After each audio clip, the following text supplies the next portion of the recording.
Start.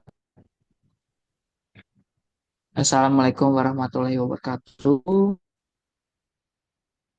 Jadi kalau di sini akan merupakan startup pitch deck kami mengenai startup yang akan kami jalani berdasarkan analisis-analisis yang telah kami lakukan. Sebelumnya, izinkan saya memperkenalkan diri.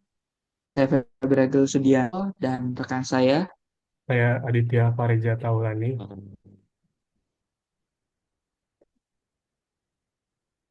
Nah, jadi di sini ada agenda-agenda yang akan kami jelaskan.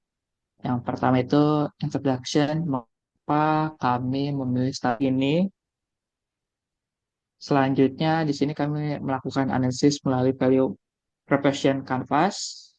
Yang ketiga kami membuat konsep bisnis kami ini akan seperti apa itu model canvas. Terakhir kami akan menampilkan final project, financial project dari startup kami.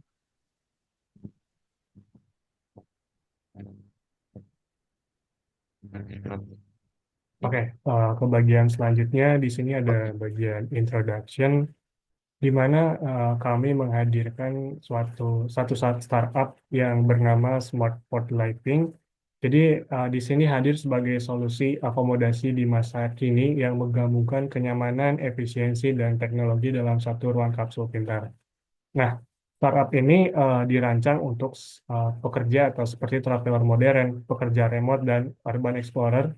Jadi di sini kami menawarkan pengalaman menginap yang fleksibel, aman, dan terintegrasi digital tentunya.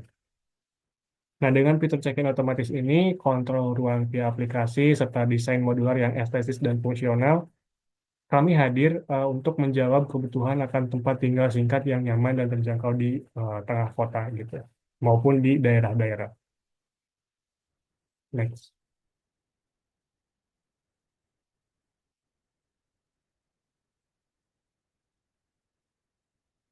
Nah, di sini ada beberapa patokan startup yang sudah jalan terlebih dahulu ataupun inspirasi bagi kami. Yang pertama itu ada Bobobox dengan tipe kelebihan utama dan kekurangannya yang tertera sebagai berikut. Juga ada The Capsule, dan ada Kini Capsule, dan ada Wiz Capsule, atau Rokita atau Coop, dan juga ada Airbnb gitu. Nah, untuk selanjutnya kita analisis mulai dari PPC-nya.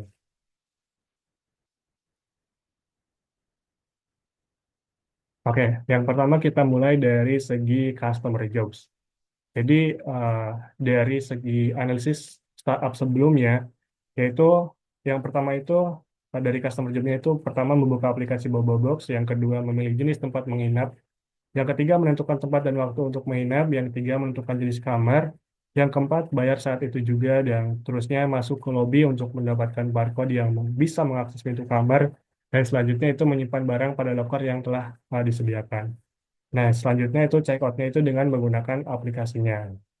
Yang kedua itu ada customer pane-nya. Jadi customer pane-nya ini, lokernya itu terpisah dari kamar, terus penyimpanan barang itu terbatas, dan juga akses parkir yang tidak memadai, juga dinding pembatas kamarnya itu tipis sehingga tidak kedap suara gitu. Jadi selanjutnya itu belum tersedia di daerah yang ramai dikunjungi wisatawan. Hanya ada di kota-kota besar saja. Yang selanjutnya itu tidak bisa untuk reschedule dan tidak bisa untuk refund sama sekali, dan juga tidak bisa relocate gitu atau relokasi. Nah, dari segi customer gain-nya, mungkin yang pertama itu harganya terjangkau dan akses tempat yang mudah. Yang selanjutnya itu check-in dan check-out hotelnya yang fleksibel. Yang selanjutnya fasilitas yang modern dari mulai memesan kamar dan saat masuk ke kamarnya. Yang selanjutnya lampu kamar yang bisa berubah warna gitu, sesuai keinginan kita. Dan selanjutnya ruangannya lumayan bersih dari mulai lorong, kamar, dan kamar mandi bersama. Nah, selanjutnya kita mulai dari paint relievers-nya, yaitu yang pertama itu kita sebagai startup yang akan hadir, yang pertama kita akan memperhatikan tempat penyimpanan barangnya gitu. Kita akan mendesain ulang bagian bawah kasurnya sebagai ruang penyimpanan yang cukup seperti laci tarik dan lain sebagainya. Nah, hal ini itu dapat mengatasi keluhan ruang penyimpanan terbatas tanpa perlu ruang tambahan yang cukup banyak gitu.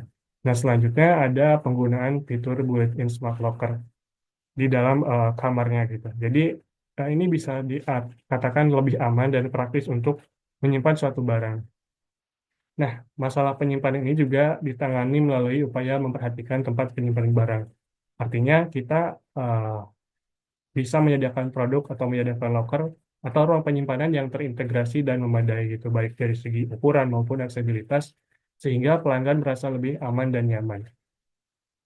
Selanjutnya, mungkin dari segi akses parkir ya, akses parkir yang dapat terintegrasi. Jadi kerjasama dengan penyedia parkir terdekat. Jadi dengan sistem ini reservasi slot itu parkirnya bisa via aplikasi gitu. Nah, hal ini pengalaman pelanggannya itu bisa lebih value-nya itu nilai itu lebih meningkat gitu, mengingat lebih seamless terutama bagi penggunaan kendaraan pribadi.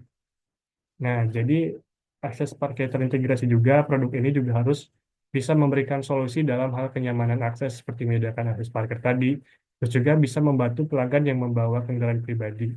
Nah, hal ini dapat tentunya meningkatkan kenyamanan dan efisiensi waktu saat sedang maupun saat datang maupun pergi gitu.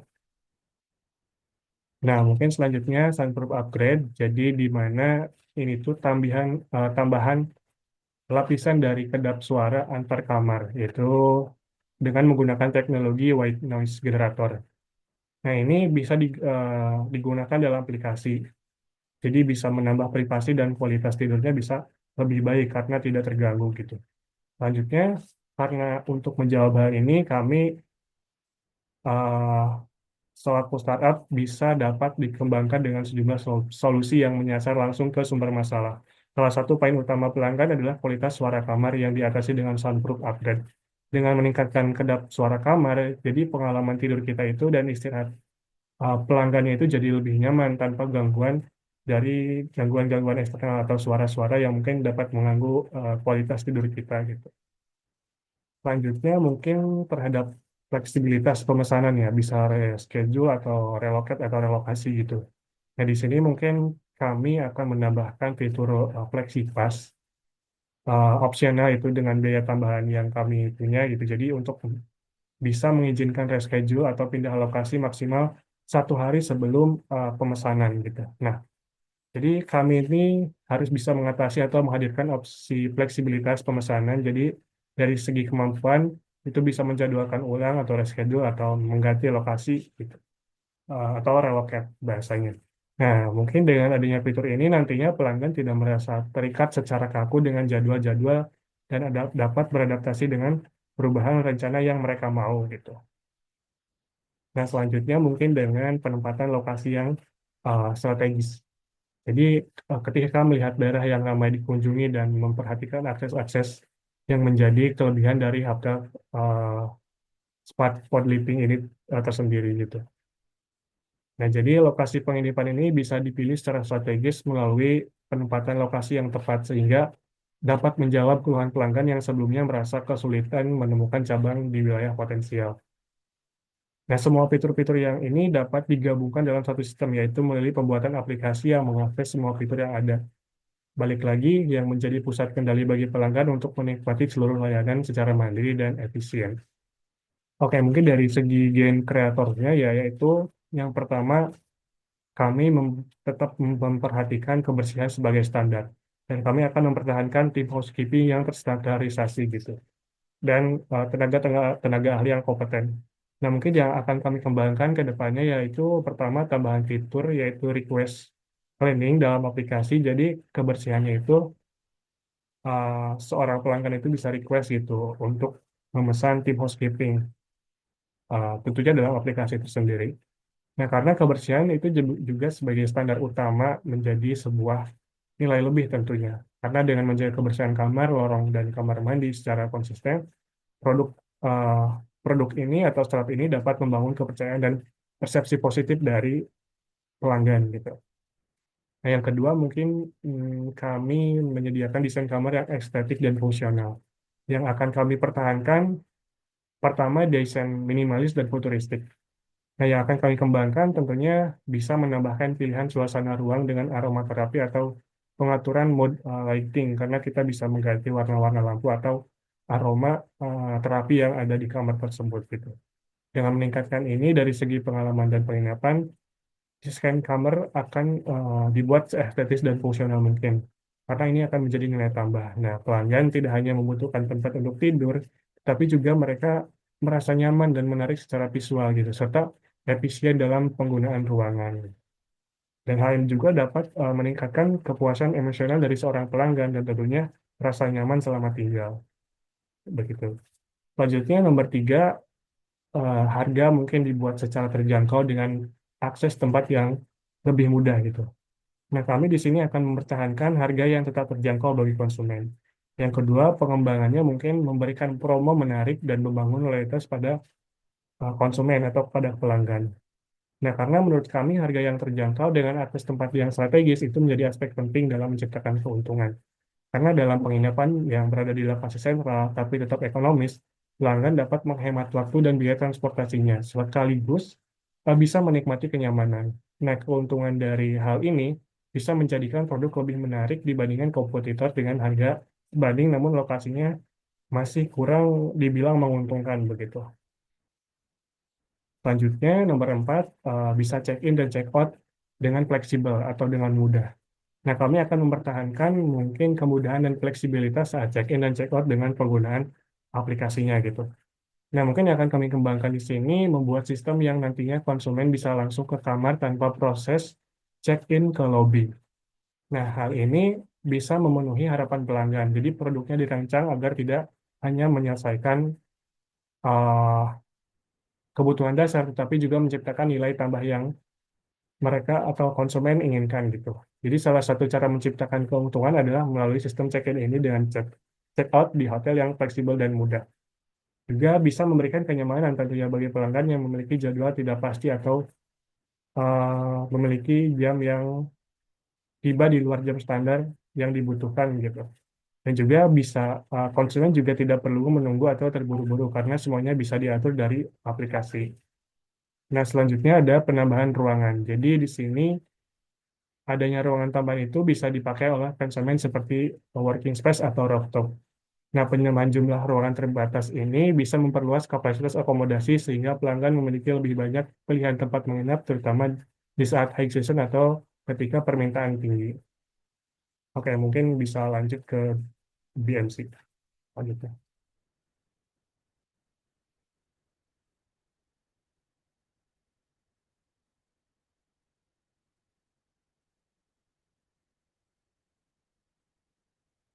Oke, setelah kita mengenai menjelaskan tentang value proposition Canvas, kita lanjut ke bisnis model Canvasnya. Yang pertama yang menjadi target kami atau customer segment kami, yang pertama itu Gen Z dan milenial. Karena mayoritas yang sering melakukan liburan tapi dengan pengeluaran yang hemat, salah satunya adalah Gen Z dan milenial gitu. Mereka biasanya menghemat tempat menginap dan tentunya paham akan perkembangan teknologi yang lebih praktis. Yang kedua adalah solo traveler dan backpacker digital. Jadi hal ini bisa membutuhkan tempat istirahat yang nyaman untuk mereka bepergian gitu dengan atau backpackeran dengan nyaman dan praktis. Tentunya juga efisien. Yang selanjutnya ada remote worker atau digital nomaden yang bisa mencari tempat menginap sambil kerja sehingga dapat fleksibel dalam mengerjakan suatu pekerjaannya. Selanjutnya ada komuter atau orang yang butuh tempat istirahat sejenak dan nyaman dan dekat dengan transportasi karena harus transit. Hal ini tidak membutuhkan waktu yang lama atau terburu-buru gitu. Nah, yang kedua dari BMC kedua yaitu ada value proposition. Nah, di mana eh, yang pertama ini tempat menginap itu harus modern, simple, bersih, dan affordable. Hal ini bisa menjadi kombinasi kuat agar menarik konsumen sesuai dengan segmen yang telah kami tentukan gitu.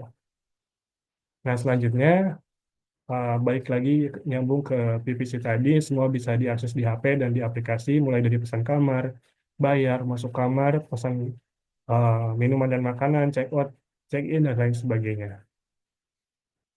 Selanjutnya, kamar podi yang nyaman. Nah, di sini eh, telah dijelaskan juga tadi dari kenyamanan kamar, terus kedap suara, lampu bisa diganti dengan sesuai mode warnanya gitu. Itu bisa menambahkan value atau nilai bagi pelanggannya. Selanjutnya mungkin harus ada terdapat smart locker di dalam kamar agar tetap aman ketika ada barang yang ditinggal saat konsumen keluar dari kamarnya gitu. Tentunya fleksibel juga karena bisa reschedule atau bisa relokasi dengan fitur FlexiPass yang akan kami tunjang gitu dalam aplikasinya. Nah, selanjutnya bisa refund. Hal ini kita bisa mencancel 1 hari sebelumnya ketika pelanggan berubah pikiran atau berubah jadwal penginapan gitu. Selanjutnya ada lokasi yang strategis, jadi kita mudah untuk dijangkau. Yang dimaksud di sini adalah berada di tengah kota, terutama hotel kapsul ini tidak hanya menginap, tapi juga untuk transit gitu dari ke tempat A ke suatu tempat lain, atau dari tempat A menuju ke tempat B gitu. Nah, yang selanjutnya ada channels. Di sini kita channelsnya itu ada aplikasi mobile dan website. Ini bisa menjadi platform utama untuk reservasi, pembayaran, dan layanan, dan kebutuhan yang lainnya.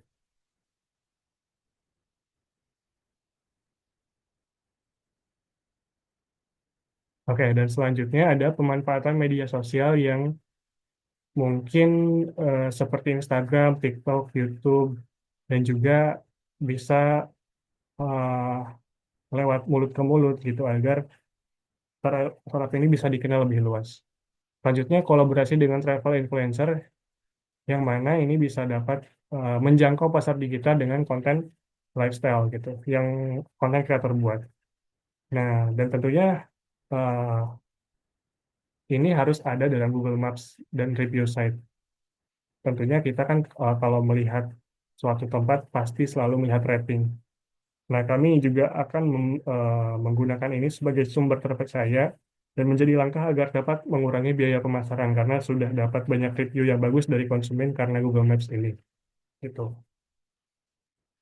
Selanjutnya ada customer relationship. Nah, customer relationship ini mungkin kami ada notifikasi dan reminder otomatis dari aplikasinya seperti check-in, reminder, promo, atau konfirmasi booking. Dan tentunya meningkatkan personal experience gitu, bisa atur preferensi kamar, musik, lampu, dan lain sebagainya. Dan selanjutnya ada loyalty program, jadi seperti pengumpulan poin agar dapat mendapatkan diskon atau free stay atau bersedia membership agar mendapatkan potongan harga.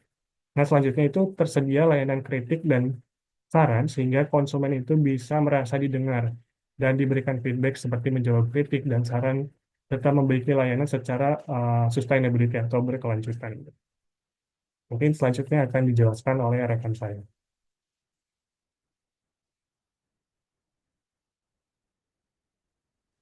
Baik, selanjutnya ada pada poin revenue stream, sumber pendapatan kami.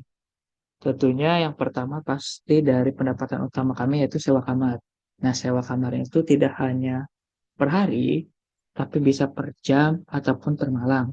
Tentunya ini mendukung dari customer segment kami yang memerlukan tempat untuk transit.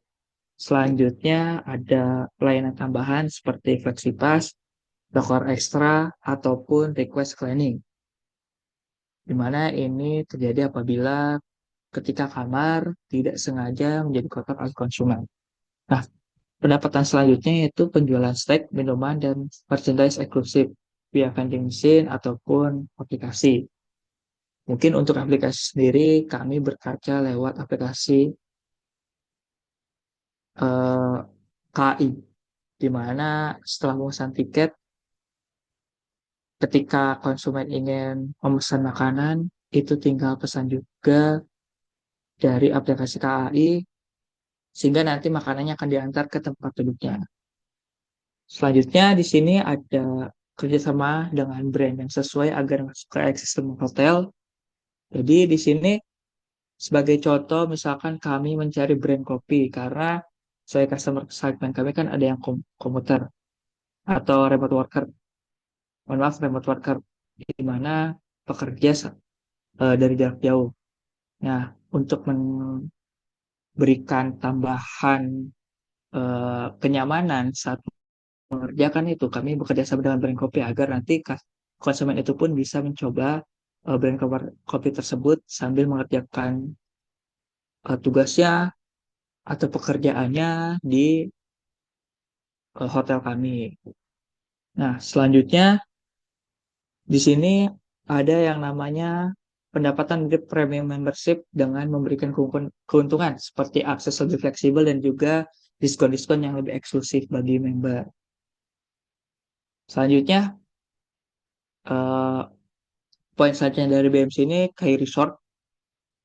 Jadi, eh, kunci sumber daya kami yang pertama ini aplikasi dan sistem digital yang dimana di sini memudahkan segalanya ketika konsumen memakai fitur yang terdapat pada aplikasi. Selanjutnya di sini ada lokasi yang strategis agar mudah dijangkau oleh konsumen dan desain pot juga yang lebih efisien. Selanjutnya di sini juga ada tim operasional yang bekerja dengan cepat seperti cleaning service, support teams, dan juga tim marketing. Poin selanjutnya juga di sini ada brand image yang kuat agar dapat berfokus pada modern, clean, dan trustworthy dari hotel kami.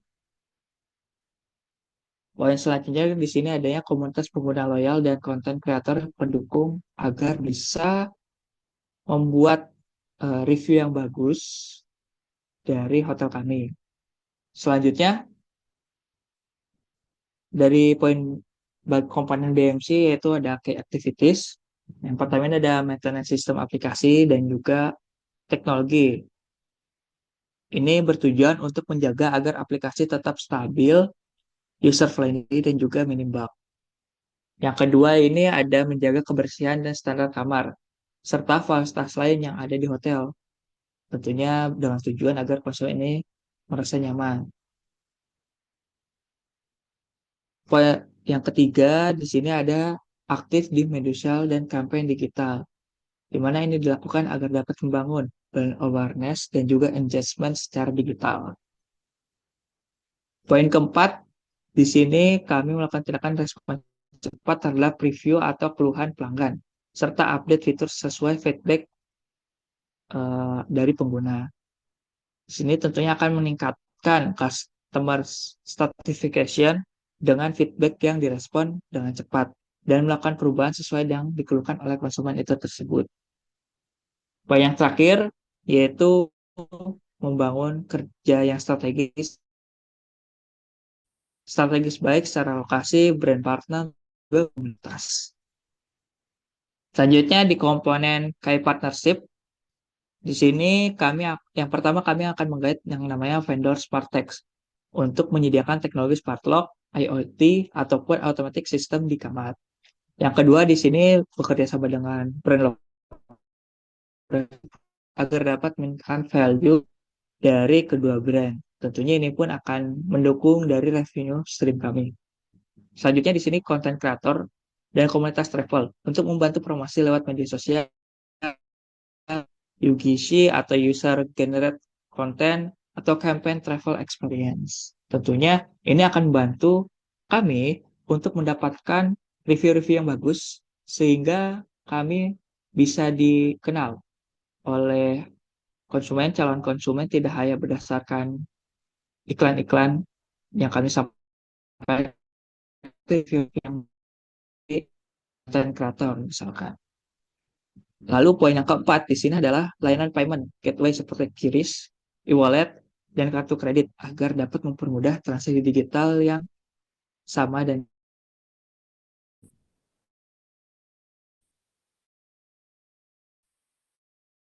lalu cost structure. Yang pertama ini ada biaya opsional properti yang mencakup seperti biaya maintenance, listrik, air, keamanan, dan kebersihan. Selanjutnya ada gaji karyawan dan tim support untuk operasional. Lalu bagian maintenance dan juga customer service. Nah, di bagian selanjutnya ada yang bertugas untuk update fitur, dan juga keamanan sistem untuk menjaga data dari konsumen. Poin selanjutnya di sini ada biaya pemasaran digital dan kerjasama dengan influencer agar dapat melakukan iklan di media. Selanjutnya di sini ada biaya ekspansi lokasi baru yang sesuai dengan kriteria kami mengenai lokasi yang strategis. Seperti yang telah rekan saya jelaskan, strategis tidak berarti hanya dengan mengenai tentang tempat dekat dengan tempat wisata, tapi bagaimana konsumen pun bisa menjangkaunya dari segi transportasi juga. Dan yang poin terakhir, biaya teknologis, biaya langganan tools, perangkat smart lock, dan juga server. Setelah dari BMC ini, kita akan membahas mengenai financial project kami. Jadi di sini ada financial project kami selama 1 tahun operasional. Nah, di sini yang pertama pada asumsi dasar operasional pada setiap unit hotel. Jadi di sini kami menargetkan di satu daerah itu memiliki jumlah pot atau kamar sebanyak 50 kamar dengan harga sewa per malamnya itu 150.000. Nah, tingkat okupansi itu atau tingkat rata-rata kamar harus terisi itu sekitar 70% dari jumlah yang tersedia. Nah, di sini operasional kami tentunya bekerja atau tetap buka selama 1 tahun penuh atau 365 hari. Selanjutnya, hitungan di mana di sini jumlah pot yang tersedia dikali harga sewa dikali tingkat okupansi rata-rata dan juga harinya. Kami menunjuk bahwa pendapatan kami selama tahun apa itu ya 916.250 juta.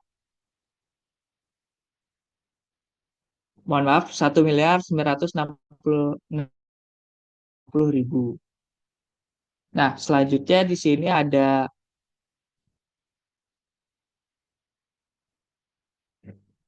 biaya operasional kami.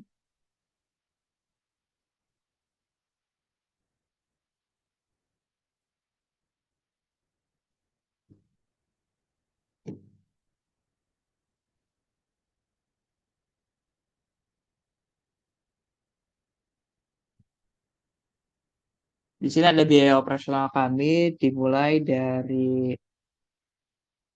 gaji staf, di mana kami mengestimasikan untuk tiap bulan gaji staf selama 5 orang ini di tiap bulannya itu gajinya menghabiskan 25 juta. Kalau misalkan dalam 1 tahun itu menghabiskan 300 juta. Karena staf ini akan melakukan tugasnya dengan sebaik mungkin agar lebih efektif dan lebih efisien. Tentunya kami memilih staf juga dengan kualitas yang terbaik, sehingga experience yang diberikan kepada turun atau bahkan meningkat. Tentunya hotel ini memerlukan pekerja di beberapa bidang seperti resepsionis atau customer service, cleaning service, teknisi ringan atau maintenance, dan juga manajemen mini operasional. Selanjutnya ada listrik dan air, itu kami perkirakan sebulan itu bisa habis 10 juta, yang jika 1 tahun itu menghabiskan dana sekitar 120 juta. Penggunaan listrik untuk AC, lampu, smart lock, dan juga internet dan air itu digunakan untuk kebutuhan seperti kamar mandi, laundry, dan kebersihan kamar yang berguna untuk kenyamanan dan juga kelangsungan layanan yang diberikan oleh kami terhadap konsumen. Selanjutnya, yaitu maintenance cleaning, itu kami menarget menghitung bahwa ini akan menghabiskan biaya selama sebesar 5 juta per bulannya, atau dalam 1 tahun ini tuh bisa menghabiskan dana 60 juta, di mana hotel kapsul yang banyak fasilitasnya digunakan bersama dan tempat yang tidak terlalu luas untuk kamarnya. Tentu mengandalkan kesan bersih dan rapi, jadi itu adalah poin utama kami. Jadi perlu adanya maintenance yang rutin. Hal ini termasuk perbaikan kecil, misalkan peralatan-peralatan seperti pintu, fasilitas-fasilitas seperti pintu, ataupun kamar mandi kami harus dicek. Dan juga bagaimana situasi kamar, apakah sudah bersih atau belum. Selanjutnya marketing and ads itu kami habiskan sebesar 7 juta per bulannya. Nah, di sini dalam satu tahun tentu akan menghabiskan sekitar 84 juta. Kenapa kami menggunakan atau mengadakan pengeluaran ini agar dapat mendatangkan traffic ke aplikasi ataupun website hotel. Tentu perlu adanya marketing dan ads seperti iklan digital, bekerja sama dengan influencer, campaign lokal, dan juga platform lain. Itu bisa menjadi upaya yang dilakukan oleh kami. Selanjutnya, yang menghabiskan dana sekitar 3 juta per bulan, atau dalam satu tahun itu bisa menghabiskan dana 36 juta. Hal seperti check-in dan check-out, smart lock, yang tentunya perlu adanya tenaga tambahan di bidang IT di sini untuk menjaga agar fasilitas yang kami berikan menggunakan jaringan yang memadai dan selalu tersedia ketika dibutuhkan oleh pelanggan. Selanjutnya di sini ada laundry service yang kami eh, hitung menghabiskan 44 juta yang selama satu tahun sekitar 48 juta. Seperti ganti spray, handuk, dan juga perlengkapan kamar. Ketika setiap kali tamu sudah keluar, ini akan ditambah bagi suatu perusahaan agar tentunya seperti kami ini bisa memberikan suatu pelayanan terbaik, yaitu dari sisi kenyamanan ketika konsumen masuk pertama kali ke lobi ataupun ke kamar yang telah disediakan. Lalu di sini ada pengeluaran untuk asuransi dan keamanan, itu menghabiskan 2 juta per bulan, atau bisa dibilang akan menghabiskan 24 juta selama satu tahun. Nah, asuransi ini berupa properti, perlindungan bisnis, dan keamanan. Bisa berupa CCTV, call service, atau petugas patroli yang akan membuat sebuah perlindungan aset dan juga rasa aman bagi tamu. Lalu di sini ada pengeluaran untuk lain-lain atau buffer yang kami sediakan sebanyak 5 juta per bulan.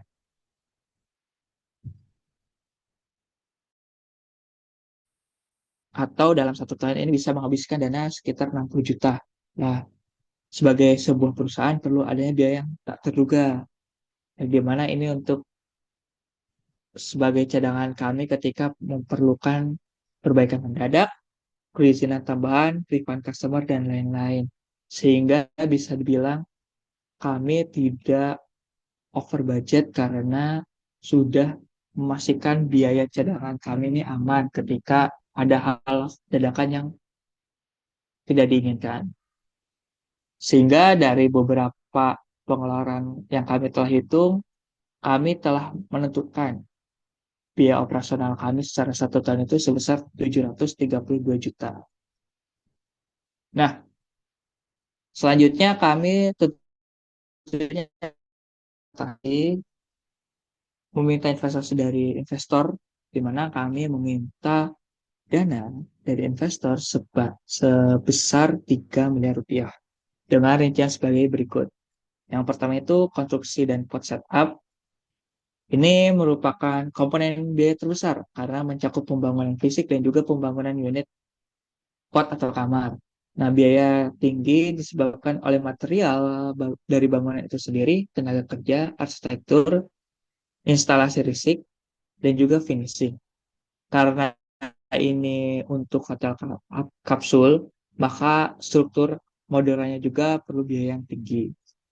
Selanjutnya, di sini ada perizinan dan legal, di mana biaya pengurusan izin usaha, persetujuan bangunan gedung, pajak, notaris, atau legalitas lainnya. Jumlahnya memang relatif kecil karena biasanya bersifat administratif, tetapi tetap penting agar operasional kami ini sah. Lalu selanjutnya ada furnitur dan interior. Mengenai furnitur dan interior, dilakukan dengan pengadaan tempat tidur, meja, kursi, lemari, dan elemen estetika yang akan kami sediakan seperti lampu, dekorasi, dan lainnya. Tentunya estimasi ini menunjukkan bahwa tempat yang dibangun kemungkinan mengutamakan kenyamanan dan desanya modern juga. Selanjutnya, ada sistem IT dan smart lock. Nah, di sini mengindikasikan penggunaan teknologi untuk operasional seperti smart lock, untuk itu kamar atau pod, sistem check-in otomatis, CCTV, internet, software booking, dan lainnya. Dan yang terakhir di sini initial marketing, di mana ini untuk promosi seperti branding, di media sosial, iklan digital, bekerja sama dengan online travel agent, brosur, dan juga event launching. Di mana biaya ini penting untuk mendatangkan brand awareness dan juga pelanggan pertama kami. Selanjutnya, di sini ada proyeksi laba bersih kami dalam 1 tahun. Bisa lihat di hitungannya bahwa pendapatan kami untuk satu unit di, di satu daerah bisa menghasilkan pendapatan sekitar 1.916.250.000. Tetapi dengan biaya operasional sebesar 732 juta. Nah, ini bisa dihitung bahwa laba bersih kami sebesar 1.184.250.000. Nah, kami pun menghitung break-even point-nya, di mana di sini total investasi yang diberikan oleh investor dibagi dengan laba bersih per tahunnya. Menghasilkan 2,5, di mana di sini berdasarkan perhitungan investor akan balik modal itu memerlukan waktu selama 2,5 tahun. Tentunya ini akan lebih cepat jika kita melihat di biaya operasional yang telah saya paparkan tadi, ada juga mengenai tentang teknisi dari sistem atau aplikasi yang akan kami gunakan, yang dimana tentunya itu tidak hanya dipakai untuk satu unit saja, tetapi itu bisa dipakai di semua unit di seluruh Indonesia atau tempat-tempat yang memang kita targetkan pada hotel kapsul perusahaan kami. Sehingga pasti secara pendapatan pun akan lebih banyak karena pendapatan ini tidak berasal dari satu unit saja, tetapi bisa dari unit-unit yang lainnya. Baik, eh, kan penyampaian pitch deck dari kami. eh, Semoga apa yang telah kami sampaikan bisa dipahami dan tentunya besar harapan kami sebagai investor mau untuk berinvestasi kepada perusahaan kami yang tentunya ini merupakan perusahaan yang potensi. Sekian, wabillahi taufiq wal hidayah. Wassalamualaikum warahmatullahi wabarakatuh.